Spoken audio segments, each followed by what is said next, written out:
یسوع مسیح کے نام میں آپ سبوں کو سلامتی۔ کتنے لوگ آج خوش ہیں کہ ہم خدا کے گھر میں آج برکت لینے کے لیے آئے، اس خدا کے لیے زور لگائیں۔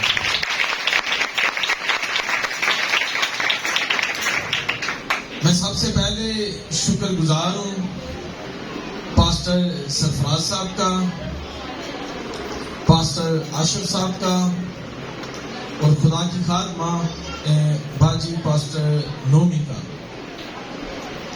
کہ جنہوں نے یہ غنیمت سمجھی، آواز تھوڑی کھل سکتی ہے تو جنہوں نے یہ غنیمت سمجھی اور ہمیں یہاں پر انوائٹ کیا تاکہ یہاں کی کلیسیا کو خدا کا کلام دیا جا سکے۔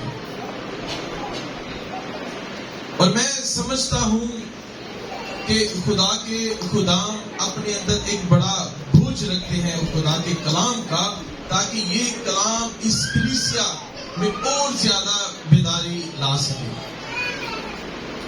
ہم کل سے آپ کے ساتھ ہیں اور میں نے آبزرو کیا کہ یہاں کی کلیسیا بڑی بیدار کلیسیا ہے، خدا کے کلام کو سنتے ہیں، پرستش کو روح سے کرتے ہیں، لیکن ہر جگہ پہ ایسا نہیں ہے۔ چونکہ خدا نے مجھے خدمت ہی اپنے کلام کی دی ہے، تو اکثر اوقات میں جب آڈیو بائبل لے کر جاتا ہوں، بریک کلن پیپل وہ ہیں جو بٹا مزدور ہیں، جب ہم ان کے پاس جاتے ہیں تو ہم ان سے بڑے ترلے منت کر کے ریکویسٹ کر کے ہم ان کو ایک جگہ اکٹھا کرتے ہیں، تو پھر ہم ان سے کہتے ہیں کہ یہ خدا کا زندگی بخش کلام ہے۔ اگر آپ واقعی چاہتے ہیں اپنی زندگی میں کہ خدا جلالی کام کرے، تو پھر اس کلام کو سننا شروع کریں۔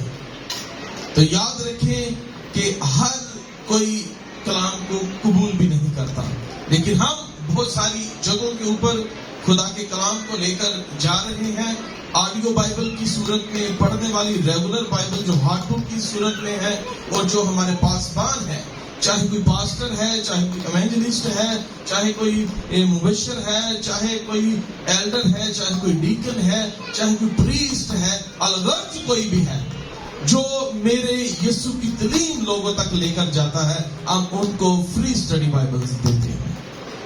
یہ ہماری خدمت ہے۔ تو مجھے بہت اچھا لگا یہاں پر آ کے کہ یہاں کی جو کلیسیا ہے بیدار ہے، خدا سے پیار کرتی ہے، خدا سے پیار کرتی ہے۔ تو اس کا مطلب یہ ہے کہ جو آپ کے پاس بان ہے وہ آپ کے اوپر محنت کرتے ہیں، وہ آپ کو خدا کا کلام سناتے ہیں، اور آپ خدا سے پیار کرتے ہیں۔ اس سے پہلے کہ اب میں خدا کے کلام کی طرف آؤں، کلام مقدس کے اندر لکھا ہے کہ خدا کے کئی ناموں سے خدا کو پکارا جاتا ہے۔ کوئی خدا کو یہوہ پاک خدا کہتا ہے، کوئی خدا کو ایک اسرائیل کہتا ہے، کوئی یہوہ رافع کہتا ہے، کوئی خدا کو یہوہ یدی کہتا ہے۔ لیکن کلام مقدس کے اندر ہمیں ملتا ہے کہ خدا نے اپنے سب ناموں میں سے سب سے زیادہ عظمت کس کو دی ہے؟ اپنے کلام کو۔ تو اگر ہم واقعی یہاں پر برکت لینے کے لیے آئے ہیں تو یہ کوئی عام کلام نہیں ہے، یہ وہ کلام ہے جس کو خدا نے خود عزت، حشمت، آنر دی ہے۔ اکثر اوقات کلام کے درمیان کچھ لوگ ادھر ادھر دیکھنا شروع کر دیتے ہیں، آپس میں باتیں کرنا شروع کر دیتے ہیں۔ اگر آپ واقعی برکت پانا چاہتے ہیں تو یہ وہ کلام ہے جس کی بابت خود خدا کہتا ہے کہ اپنے ناموں میں سے سب سے اتم درجہ اپنے کلام کو دیا ہے۔ تو اگر برکت پانا چاہتے ہیں تو جس کو خدا نے زیادہ اہمیت دی ہے، آپ بھی اس کو اہمیت دینا شروع کر دیں، کہ خدا کے کلام کو بڑے دھیان کے ساتھ اور اس ایمان کے ساتھ سنیں کہ آج کا کلام میری زندگی کے لیے ہے، آج کا کلام میرے خاندان کے لیے ہے، آج کا کلام میرے بچوں کے لیے ہے، آج کا کلام ہماری نسلوں کے لیے ہے، آج کا کلام ہماری کلیسیا میں اور زیادہ بیداری کے لیے ہے۔ اور جب ہم اپنا دھیان، اپنا ذہن، اپنی آنکھیں، اپنا دل خدا کے کلام کی طرف رکھیں گے تو پھر ہم کبھی بھی یہاں سے خالی جولی لے کر واپس نہیں جائیں گے۔ خدا ہماری تمام ضروریات کو اپنے الہی خزانہ سے پورا کرے گا۔ کتنے ایمان رکھتے ہیں اور کہتے ہیں آمین؟ آمین۔ آئیں اب خدا کے کلام کو پڑھیں، دیکھیں گے عہد عتیق میں سے عہد جدید میں سے افسیوں کے نام پولس رسول کا خط اور اس کی 19ویں آیت سے لے کر 23ویں آیت تک میں آپ سبوں کے لیے خدا کے کلام کو پڑھوں گا۔ خدا کی زندہ پاک کلام میں لکھا ہے، اور ہم ایمان لانے والوں کے لیے اس کی بڑی قدرت کیا ہی بے حد ہے، اس کی بڑی قوت کی تاثیر کے موافق جو اس نے مسیح میں کی جب اسے مردوں میں سے جلا کر اپنی داہنی طرف آسمانی مقاموں پر بٹھایا۔ ہر ایک طرح کی حکومت اور اختیار اور قدرت اور ریاست اور ہر ایک نام سے بہت بلند کیا، جو نہ صرف اس جہان میں بلکہ آنے والے جہان میں بھی لیا جائے گا، اور سب کچھ اس کے پاؤں تلے کر دیا، اور اس کو سب چیزوں کا سردار بنا کر کلیسیا کو دے دیا۔ یہ اس کا بدن ہے اور اسی کی معموری جو ہر طرح سے سب کا معمور کرنے والا ہے۔ خدا کا زندہ پاک کلام پڑھا، سنا، سمجھا جانا ہم سبوں کے لیے باعث برکت کا سبب ہو۔ سب بولیں آمین۔ ایک بات روز روشن کی طرح عیاں ہے، ایک بات روز روشن کی طرح عیاں ہے کہ گناہ ایک عالمگیر مسئلہ ہے۔ چاہے دنیا کا کوئی مذہب ہو، چاہے دنیا کا کوئی فرقہ ہو، چاہے دنیا کا کوئی بھی قبیلہ ہو، گناہ کے اوپر آ کر متفق ہوتے ہیں اور کہتے ہیں کہ گناہ ایک عالمگیر مسئلہ ہے۔ اس بات کو ہر کوئی تسلیم کرتا ہے، اور گناہ سے بچنے کے لیے ہر مذہب کے اندر، ہر قوم کے اندر، ہر فرقے کے اندر ان کے الگ الگ طریقہ کار پائے جاتے ہیں، اور ایک متلاشی شخص جو نجات کی تلاش کے اندر ہے، اگر وہ نجات پانا چاہتا ہے تو اگر وہ دیگر مذاہب کا مطالعہ کرتا ہے، اگر وہ مذاہب کو پڑھنا شروع کرتا ہے تو پھر اس کو بڑے بڑے اور زیادہ طریقہ کار مذاہب کے اندر نظر آتے ہیں۔ دنیا کے اندر دو طرح کے مذاہب پائے جاتے ہیں۔ ایک تو مذاہب وہ جن کو سامی النسل مذاہب کہا جاتا ہے۔ سامی النسل مذاہب وہ ہیں جو توحید پر ایمان رکھتے ہیں، جو خدا کو مانتے ہیں، جس میں پہلے نمبر پر دین یہود کو لایا جاتا ہے، اور دوسرے نمبر پر دین مسیحیت، اور تیسرے نمبر پر دین اسلام کو لایا جاتا ہے۔ اور اس کے برعکس غیر سامی النسل مذاہب وہ ہیں جو بتوں کی پرستش کرتے ہیں، جو دیوی دیوتاؤں کی پرستش کرتے ہیں، جو دیو ہیکل چیزوں کی پرستش کرتے ہیں، کہ جن کے سامنے کوئی بھی بڑی چیز آ جائے، چاہے کوئی جانور آ جائے، چاہے کوئی درخت آ جائے، چاہے سورج، چاند، ستارے ہوں، وہ ان چیزوں کی پرستش کرنا شروع کر دیتے ہیں۔ وہ ہے غیر سامی النسل مذاہب۔ اب غیر سامی النسل مذاہب کے اندر نجات کا طریقہ کار کیا پایا جاتا ہے؟ ایک مذہب کا جب ہم مطالعہ کرتے ہیں تو ہمیں پتہ چلتا ہے کہ ایک شخص اگر نجات کو حاصل کرنا چاہتا ہے تو اسے کس پروسیس میں سے گزرنا ہوگا، اس کو کیا کرنا ہوگا۔ ایک مذاہب یہ تعلیم دیتا ہے کہ اگر آپ نجات پانا چاہتے ہیں تو پھر آپ کو اس نجات کو حاصل کرنے کے لیے کیا کرنا ہوگا۔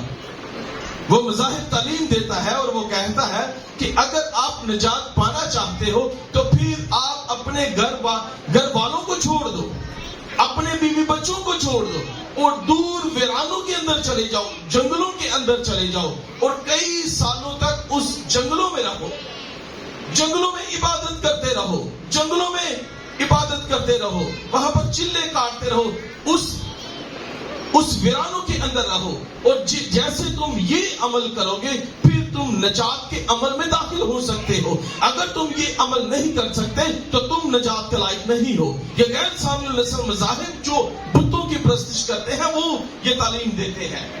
اور پھر ایک اور مذہب جو غیر سامع نسل کے اندر پایا جاتا ہے، اور وہ مذہب کیا تعلیم دیتا ہے، وہ کہتا ہے کہ اگر آپ نجات پانا چاہتے ہو تو پھر آپ کو کیا عمل کرنے کی ضرورت ہے کہ آپ ایک ٹانگ کے اوپر کھڑے ہو جائیں اور دوسری ٹانگ کو اوپر اٹھا لیں، اور ایک ٹانگ تک کی کئی رات اور کئی دن تک کھڑے رہیں، اور اس طرح کا عمل کرنے سے، اپنے جسم کو اذیت دینے سے، اپنے جسم کو دکھ دینے سے آپ پھر نجات کے عمل میں داخل ہو سکتے ہیں۔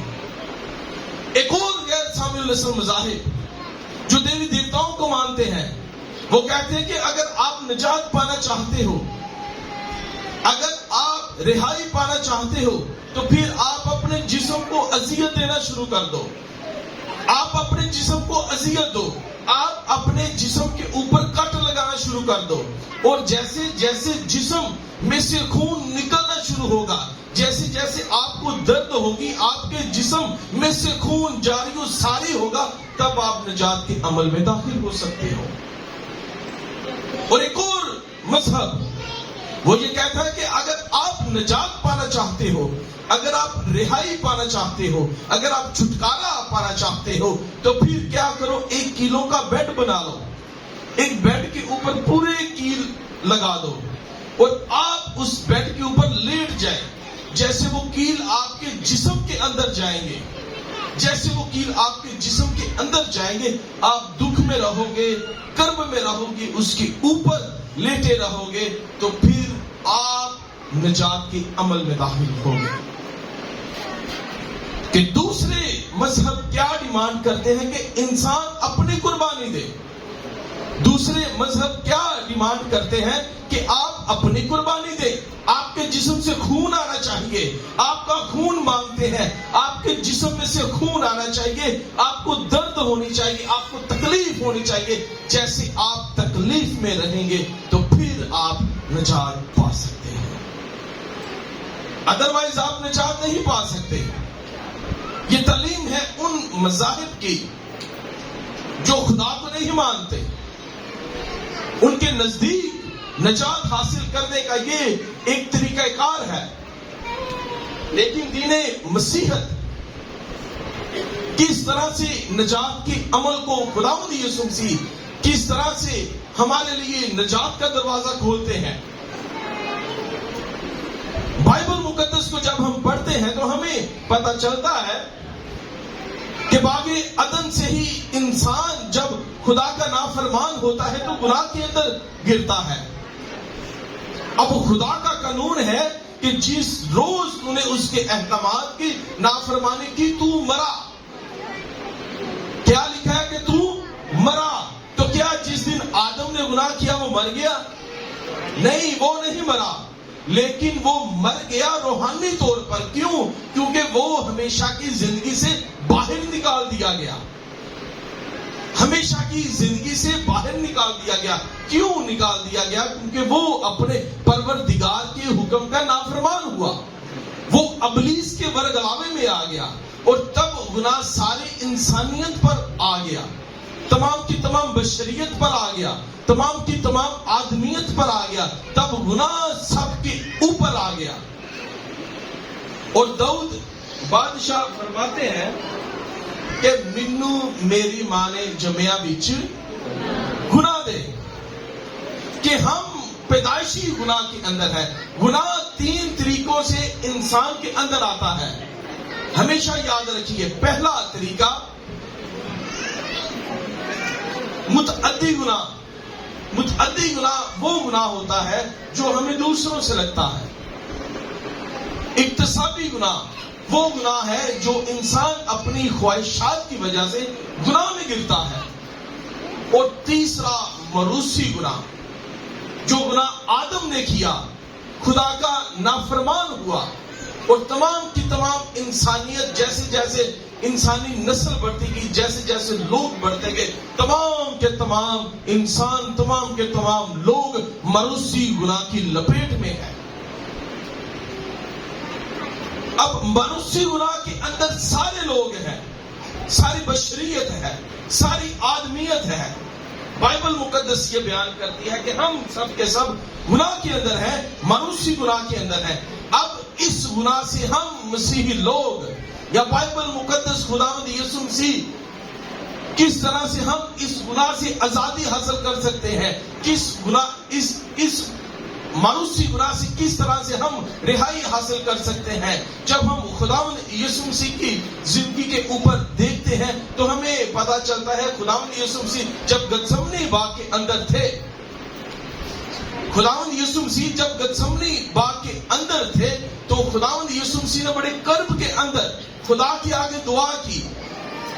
خداوند یسوع مسیح کرب کے اندر خدا کے آگے دعا کرتے ہیں اور خداوند یسوع مسیح کہتے ہیں کہ اے باپ، اگر یہ پیالہ مجھ سے ٹل جائے تو پھر بھی میری نہیں تیری مرضی پوری ہو۔ ولیم میکڈونلڈ اپنی تفسیر کے اندر لکھتا ہے کہ خداوند یسوع مسیح یہ کہنا چاہ رہے تھے کہ اے باپ، اگر کوئی اور رستہ ہو تو وہ کھول دیجئے، لیکن کوئی جواب نہ آیا۔ تو اس کا مطلب ہے کہ یہ خدا کا پلان تھا کہ انسان کے لیے نجات کا رستہ کھولا جا سکے، انسان کے لیے ہمیشہ کی زندگی کا جو دروازہ گناہ کی وجہ سے بند ہو چکا ہے وہ کھلا جا سکے۔ تو پھر خداوند یسوع مسیح دوسری بار دعا کرتے ہیں اور تیسری بار دعا کرتے ہیں اور خداوند یسوع مسیح کہتے ہیں کہ باپ تیری مرضی پوری ہو۔ اب خداوند یسوع مسیح کو جب پکڑوایا گیا اور خداوند یسوع مسیح کو جب پکڑ کے صدر عدالت میں پیش کیا جاتا ہے تو صدر عدالت یہ کہتی ہے کہ میں اس کے اندر کوئی گناہ نہیں دیکھتا۔ وہ کہتا ہے کہ میں اس کے اندر کوئی گناہ نہیں دیکھتا، کوئی گناہ نہیں ہے۔ یہودی چلا چلا کر کہتے ہیں اسے مصلوب کیا جائے، لیکن صدر عدالت کہتی ہے میں یسوع مسیح کے اندر تو کوئی گناہ ہی نہیں دیکھتا، میں کس گناہ میں سزا کا حکم جاری کروں۔ لیکن پھر وہ چلا چلا کر کہتے ہیں کہ اسے مصلوب کیا جائے، اسے مصلوب کیا جائے۔ تو ظالم حکم صادر کرتا ہے، اور کیا حکم صادر کرتا ہے کہ اسے کوڑے لگائے جائے۔ اب خداوند یسوع مسیح کے اندر کوئی کسی کی جرات نہیں تھی کوئی یسوع مسیح کی ذات کے اندر کوئی گناہ ثابت کر کے دکھائے، یسوع مسیح کی شخصیت کے اندر کوئی گناہ ثابت کر کے دکھائے، کوئی متعدی گناہ ثابت کر کے دکھائے، کوئی اکتسابی گناہ ثابت کر کے دکھائے، کوئی بھروسی گناہ ثابت کر کے دکھائے۔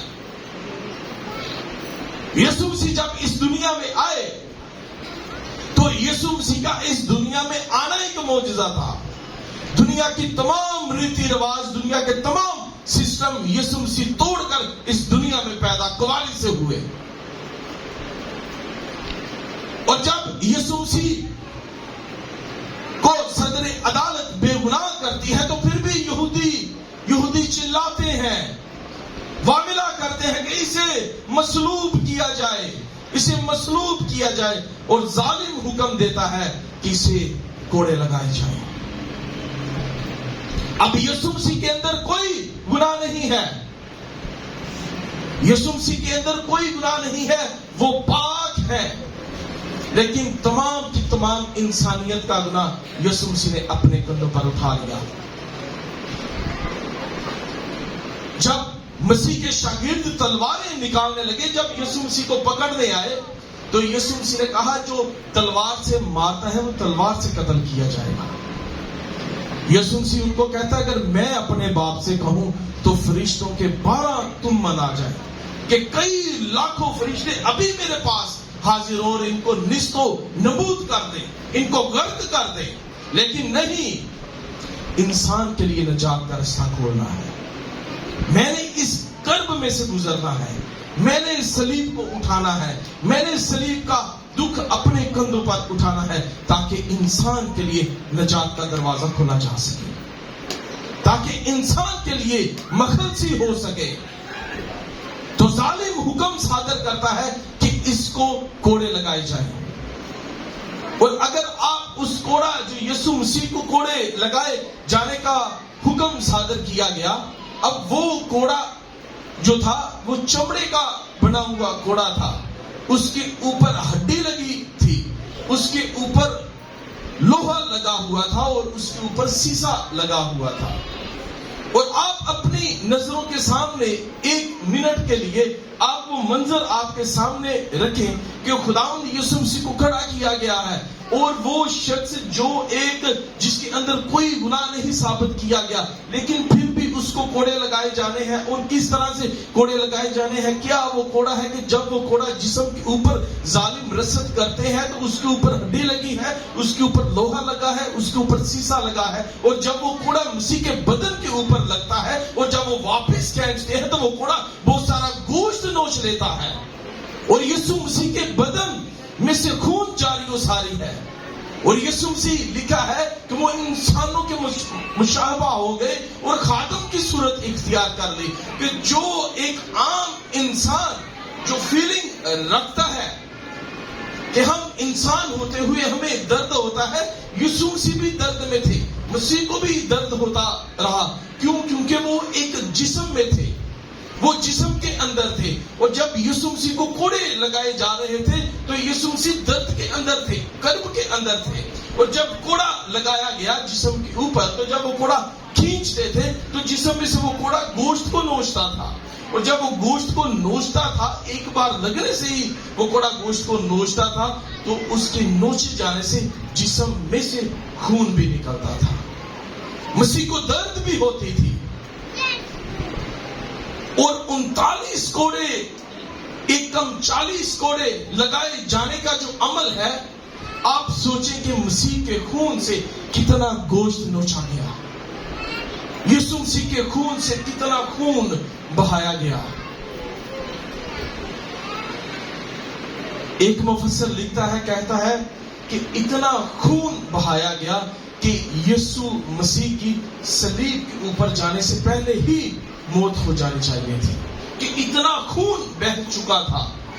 اور ایکم 40 کوڑے لگائے گئے جسم کے اوپر، لیکن یہ خدا کا الہی منصوبہ تھا کہ یسوع مسیح نے صلیب کے اوپر جانا تھا، اور اس نے جسم میں سے اپنا خون بہایا. دوسرے مذاہب کہتے ہیں تم اپنا خون دو گے تو نجات حاصل کرو گے، لیکن یسوع مسیح نے آپ کی نجات کے لیے، آپ کی رہائی کے لیے، آپ کی نسلوں کی رہائی کے لیے، آپ کو مروسی گناہ میں سے نکالنے کے لیے، آپ کو متعدی گناہ سے نکالنے کے لیے، آپ کو اقتصادی گناہ میں سے نکالنے کے لیے یسوع مسیح نے اپنے جسم میں سے خون کو بہایا. یسوع مسیح کے جسم میں سے گوشت کو نوچا گیا، صرف اس لیے تاکہ آپ نجات پا سکیں. اور خداوند یسوع مسیح کو کوڑے لگائے جانے کے بعد صلیب پر لٹکا دیا گیا، اور یسوع مسیح کو صلیب پر لٹکا دیا گیا. اور یسوع مسیح نے جو یہ خدا کا الہی پلان تھا، یسوع مسیح نے صلیب کے اوپر واشگاف الفاظ کے اندر اعلان کیا کہ تمام ہوا.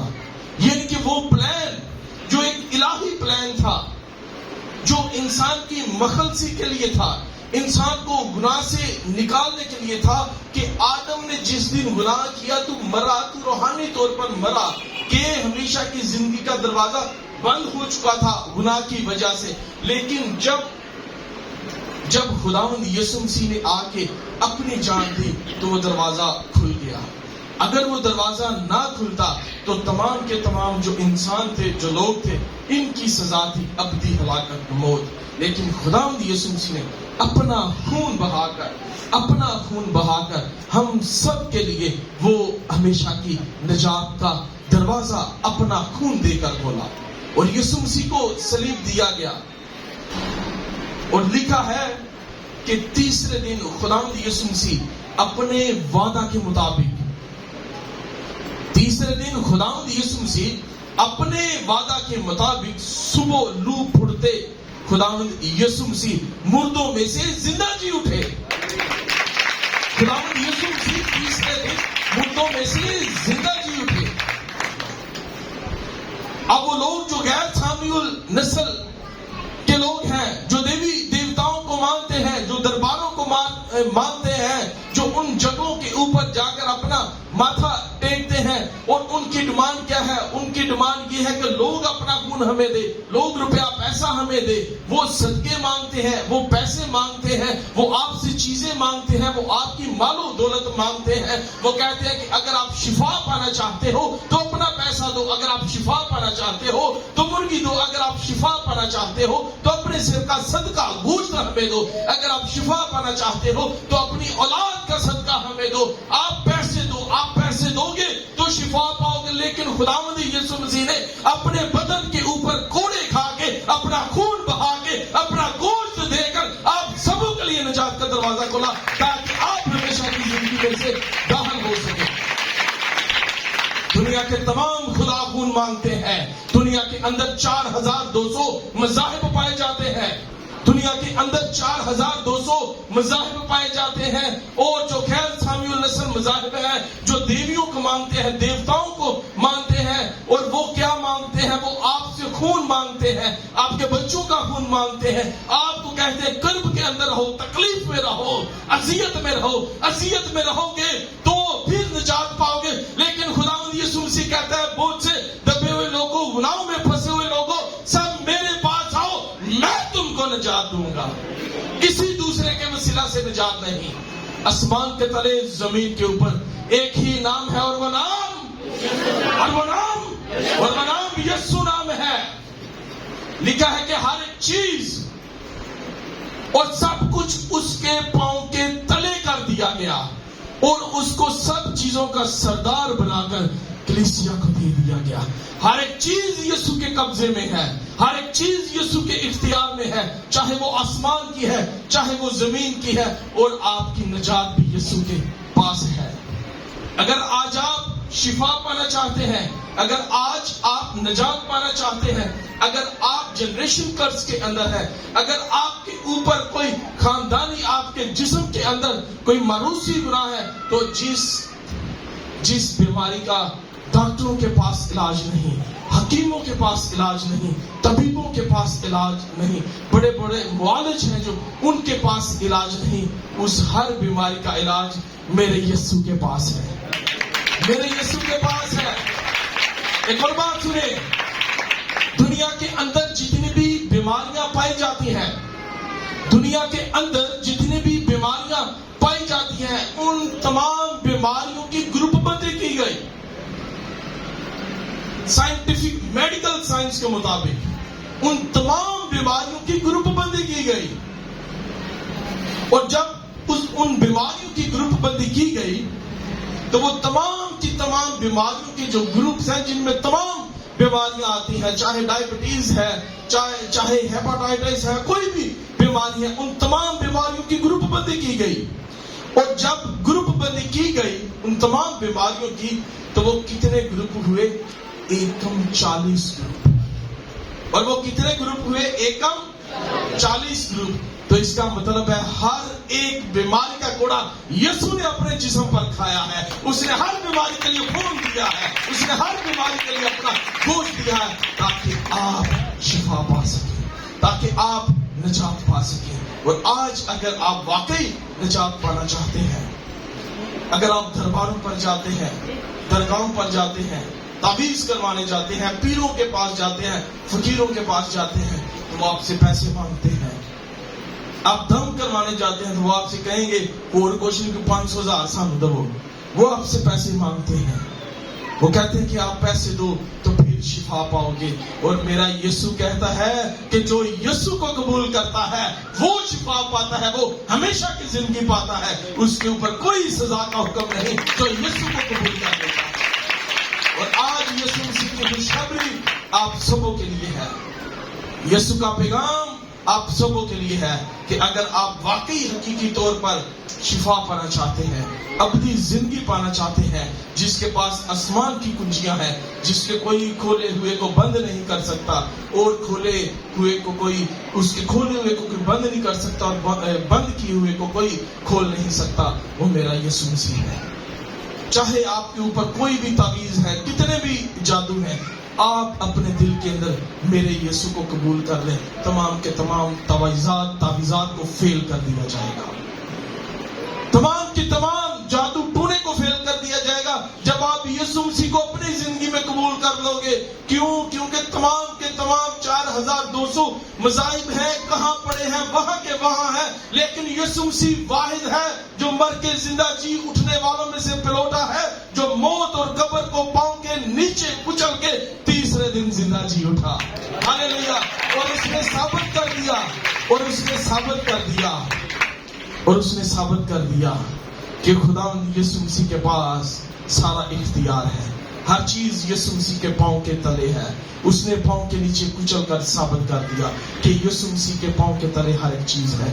آج اگر آپ اپنی زندگی پانا چاہتے ہیں, ہمیشہ کی زندگی پانا چاہتے ہیں, لوگوں کے جو دوسرے مذاہب ہیں ان کو پتہ نہیں کہ آگے زندگی میں کیا ہونے والا ہے, خداوند یسوع مسیح کہتا ہے کہ میں تمہارے لیے ایک اچھی جگہ تیار کرتا ہوں. میں جاتا ہوں تمہارے لیے اور ایک جگہ تیار کرتا ہوں کہ جہاں پر میں ہوں وہاں پر تم بھی رہو. اور اگر آپ واقعی ہمیشہ کی زندگی, اپنی زندگی حاصل کرنا چاہتے ہیں تو پھر خداوند یسوع مسیح کو حقیقی طور پر ہمیں اپنی زندگی میں لانے کی ضرورت ہے. ہمارا ایمان ہونا چاہیے کہ اس کے مار کھانے سے ہم نے شفا پائی ہے, اس کے مار کھانے سے ہم نے نجات پائی ہے, اس کے مار کھانے سے ہم نے رہائی پائی ہے, اس کے مار کھانے سے ہم نے چھٹکارا حاصل کیا ہے, اس کے مار کھانے سے ہم نے آزادی لی ہے, اور اس کے مار کھانے سے ہم نے نجات پائی ہے. اور نجات یسوع مسیح کے نام میں ہے, کسی دوسرے کے وسیلہ سے نجات نہیں ہے. خدا آج کے کلام کے وسیلہ سے آپ سب کو بڑی برکت دے.